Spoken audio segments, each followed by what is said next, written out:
The following is a special presentation on Channel 11. Fama Mondia, and there it is, the dawn on the hills of Ireland, and God's angels lifting night's black veil from the fair, sweet face of my Sireland. And oh, Ireland, isn't it grand you look, like a bride in a new adorning, and with all the pent-up love in my heart, I bid you the top of the morning. Now fuller and clearer the coastline shows. Was there ever a scene so splendid? I feel the breath of the monster breeze, and thank God my exile is ended. Old scenes, old songs, old friends again, the veil and the cot I was born in. And with all the pent-up love in my heart, I bid you the top of the morning. And good morning, this is Jim Ryan. It certainly is a good day in New York. Welcome to our live television coverage of the 231st St. Patrick's Day Parade in New York City. For more than 2 months now, you've been hearing about the controversy swirling about the parade and its organizers, but that's not what we were about this morning. If there are any further developments, we'll bring them to you, but the top story right now, I'm afraid, look at that picture. It's 33 degrees, 10 to 20 mile-an-hour winds, flurries. The reviewing stand here at 5th Avenue and 64th Street, which was filled at this time last year, is just about empty. People are waiting in the wind and the snow that has begun to fall before they come out and to take their seats in the reviewing stand. But right now, my colleague Jack McCarthy is down at 50th Street outside St. Patrick's Cathedral with John Cardinal O'Connor. Jack? And so in March gray, to brighten their way, God gave to the angels and the people today. What a day it is, huh? If we don't get blown away with this wind, Jack, or covered with the snow, it's a great day indeed, yes. There's all kinds of weather, and they say the sun will shine, but whether it shines or not, it is St. Patrick's Day, the one day a year when the Big Apple becomes the Big Shamrock. Divisiveness is now behind us. Now, what are your thoughts for today? With malice toward none and charity toward all, I have pleaded in St. Patrick's Cathedral that everyone remember that everyone is made in the image and likeness of God, that there be no violence, mental, moral, verbal, or physical, that we love one another as Almighty God loves us. There are my thoughts for St. Patrick's Day. Your Eminence, to take the time to come over here, I know our audience out there has been eagerly waiting your appearance on TV here because they weren't able to get inside the cathedral for your homily, and right now we're going to go inside the cathedral and pick it up. Again, thank you with all our hearts. Thank you, Jack. God Very bless. grateful. God bless. One people gathered by the Lord from the ends of the earth, as God had prophesied of old through the prophets.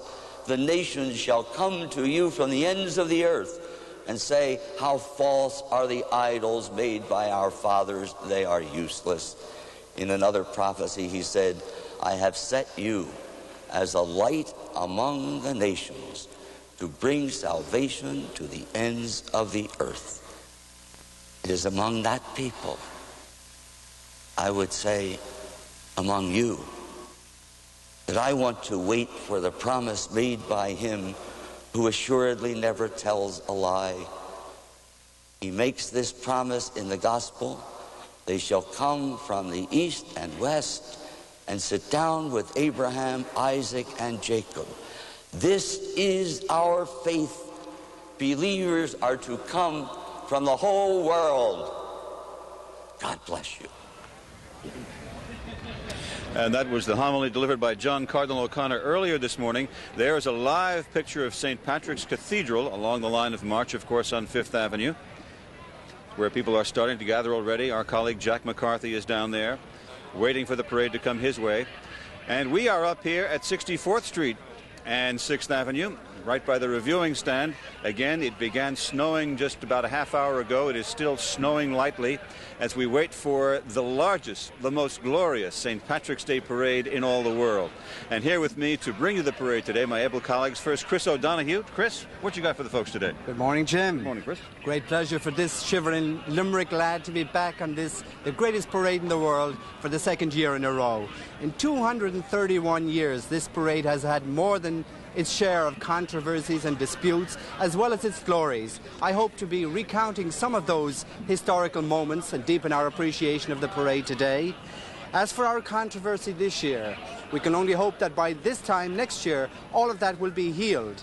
But when we see the Fighting 69th with their Irish Wolfhounds come into view shortly, and the Mother Cabrini High School Band escorting our Grand Marshal up the 5th Avenue this year, we hope that we can, at least for this special day, let bygones be bygones. And if you're Irish, come into the parlour. There's a welcome there for you.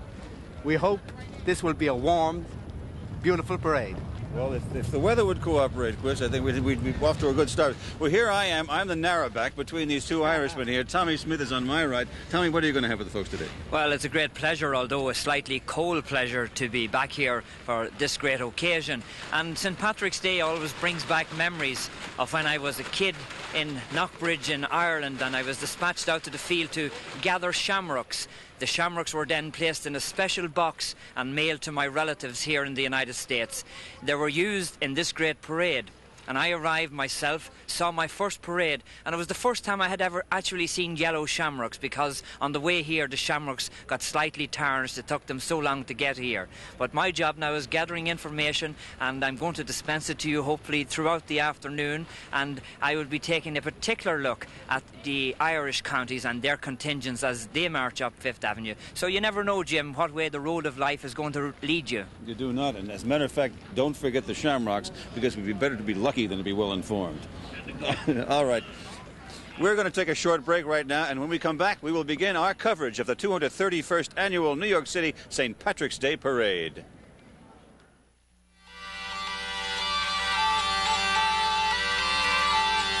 Who says the official color of St. Patrick's Day is green? Happy St. Patrick's Day from all of us at Guinness Stout. There are certain occasions that call for a German beer, a Mexican beer, or even a Japanese beer. This isn't one of them. Happy St. Patrick's Day from everyone at Harp Lager. You're about to see how Goodyear is changing all-season driving right before your eyes. Introducing AquaTread, only from Goodyear. AquaTread's advanced design channels water out of your way for dependable all-season traction, especially in the rain when you may need it most. AquaTread, the newest reason why we say the best tires in the world have Goodyear written all over them.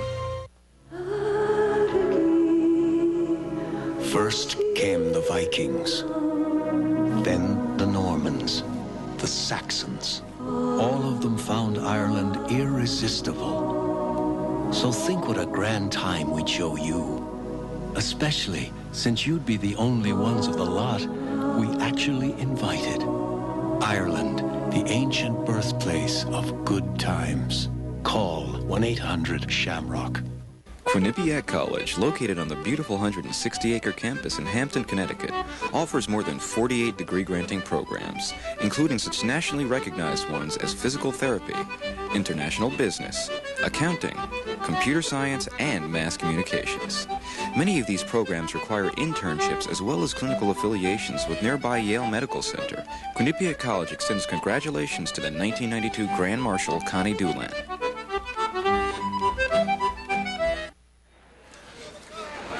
And our presentation of the 231st Annual St. Patrick's Day Parade is brought to you by Tipperary Crystal, the makers of fine Irish crystal, mouth-blown, hand-cut. And Guinness Stout and Harp Lager, proud sponsors of this year's St. Patrick's Day Parade, who would like to wish you and your family a very happy St. Patrick's Day and good year. Good times, good people, good year. Now we are looking at a live picture from the vanguard of the parade passing by the stately St. Patrick's Cathedral.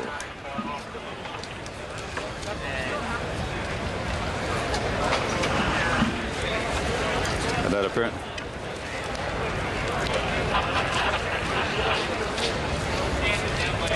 And here is a parade dedication from Noel. In 1792, a group of courageous Irishmen, inspired by our American Revolution, met on Cave Hill in Belfast. They formed an organization to counteract the external influences that were dividing the Irish people. They called the organization the United Irishmen. The native Irish had been victims of legislated oppression, while the landed gentry, both Irish and Anglo-Irish, had been victims of economic oppression, and both were the targets of divisive propaganda aimed at keeping them subjective in a colonial environment. The original members of the United Irishmen came from the landed gentry and legislators, men who placed their own relatively comfortable existence in jeopardy for a principle. The rank and file were native Irish, men who risked dungeon and death for that same principle. The principle was to eliminate the barriers erected between them by years of planned propaganda and to substitute for the various terms that described them the one name of Irishmen. They were led by Theobald Wolfe-Tone, a member of the Dublin Parliament, whose revolutionary ideas were so popular that he is known today as the father of modern Irish republicanism. He gave his life for the dream of the United Irishmen, and today lies at Bodenstown in the green grave that Ireland treasures as one of its most valuable possessions.